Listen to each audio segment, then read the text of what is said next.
Welcome to the Daily Walk Podcast, brought to you by Walk Thru the Bible.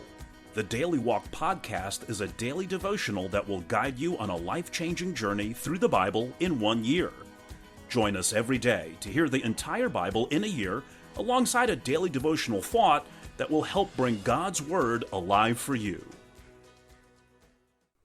Today's Daily Walk devotion comes from Job chapters 1 through 3.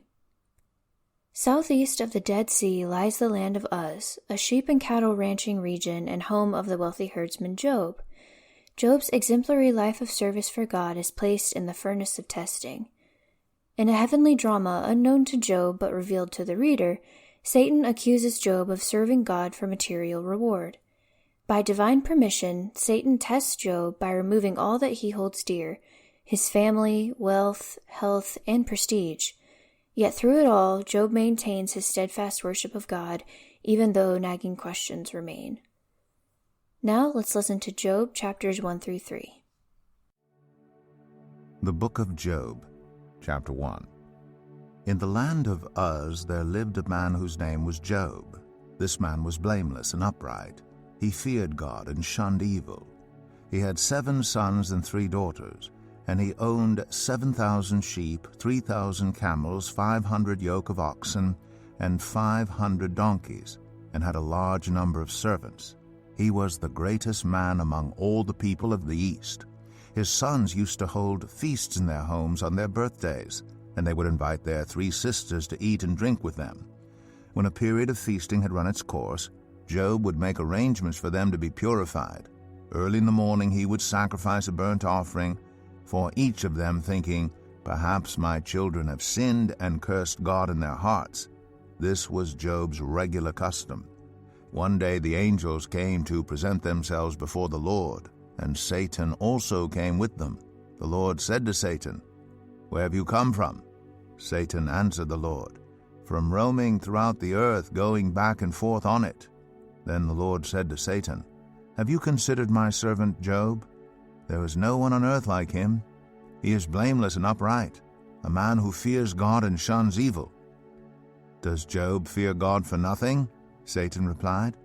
"Have you not put a hedge around him and his household and everything he has?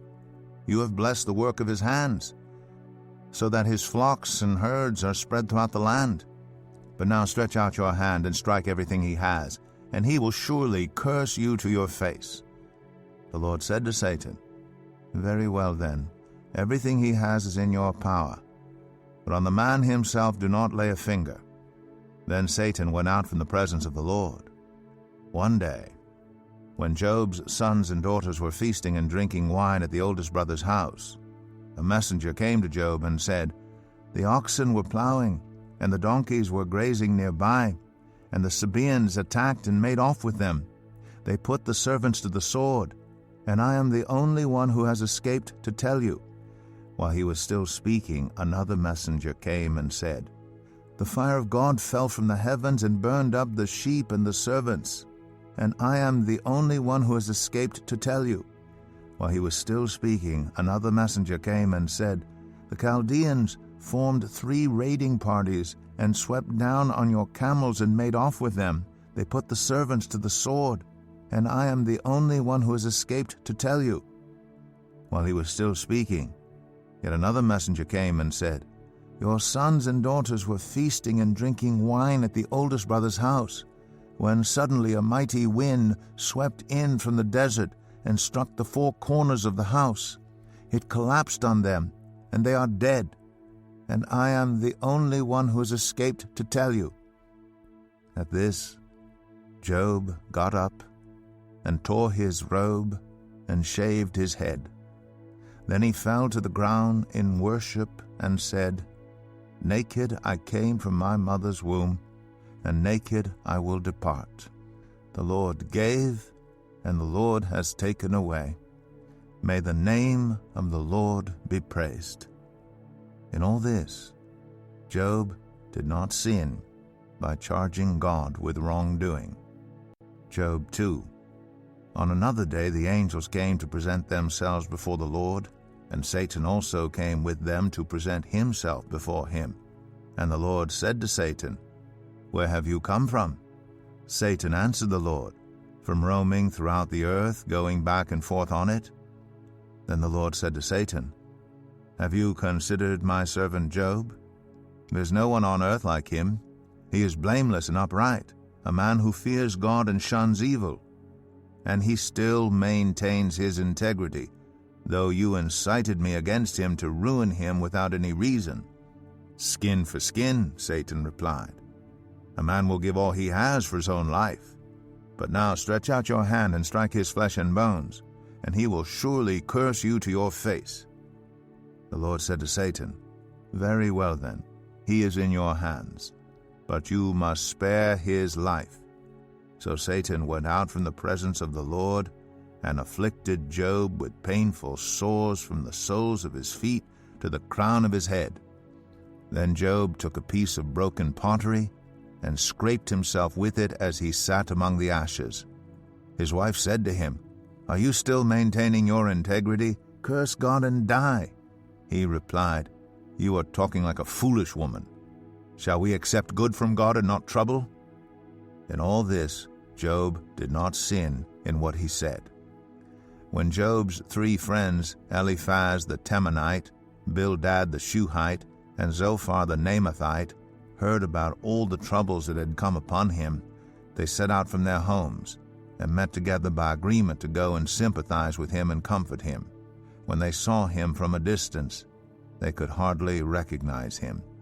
They began to weep aloud, and they tore their robes and sprinkled dust on their heads. Then they sat on the ground with him for 7 days and 7 nights. No one said a word to him because they saw how great his suffering was. Job 3. After this, Job opened his mouth and cursed the day of his birth. He said, "May the day of my birth perish, and the night that said, 'A boy is conceived.' That day, may it turn to darkness. May God above not care about it. May no light shine on it. May gloom and utter darkness claim it once more. May a cloud settle over it. May blackness overwhelm it. That night, may thick darkness seize it. May it not be included among the days of the year, nor be entered in any of the months. May that night be barren. May no shout of joy be heard in it. May those who curse days curse that day, those who are ready to rouse Leviathan. May its morning stars become dark. May it wait for daylight in vain, and not see the rays of dawn. For it did not shut the doors of the womb on me to hide trouble from my eyes. Why did I not perish at birth and die as I came from the womb? Why were there knees to receive me and breasts that I might be nursed? For now I would be lying down in peace.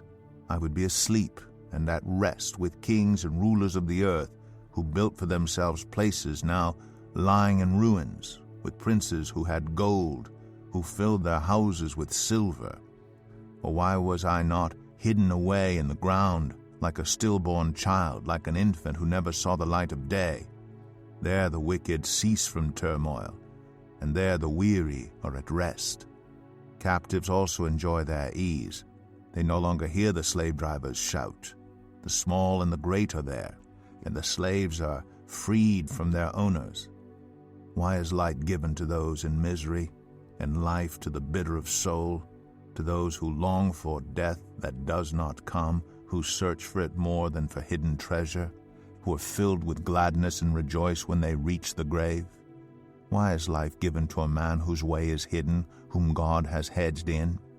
For sighing has become my daily food. My groans pour out like water. What I feared has come upon me. What I dreaded has happened to me. I have no peace, no quietness. I have no rest, but only turmoil. Here is our Daily Walk devotional thought for today. What is your first response when someone points a finger at you?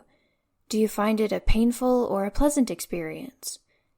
There is someone who takes great delight in pointing an accusing finger at your life. One of his names is the devil, which literally means slanderer. Now that you know something about your enemy, you'll want to know how you, like Job, can stand firm against your enemy's fiery attacks. Job, who experienced the worst Satan could hurl against him, maintained an attitude of confident trust in his sovereign God.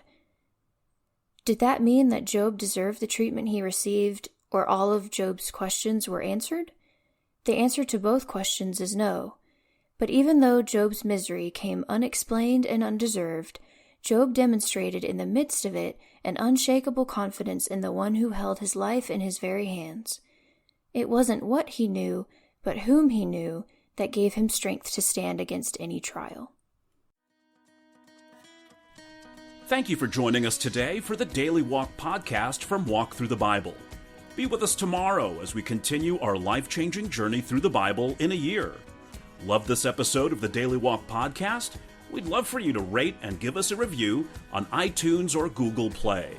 Make sure you subscribe so you won't miss an episode as we walk through God's Word together. For more resources to help you live God's Word, visit walkthru.org. That's WALKTHRU.org. Walk through the Bible. Take a walk, change the world.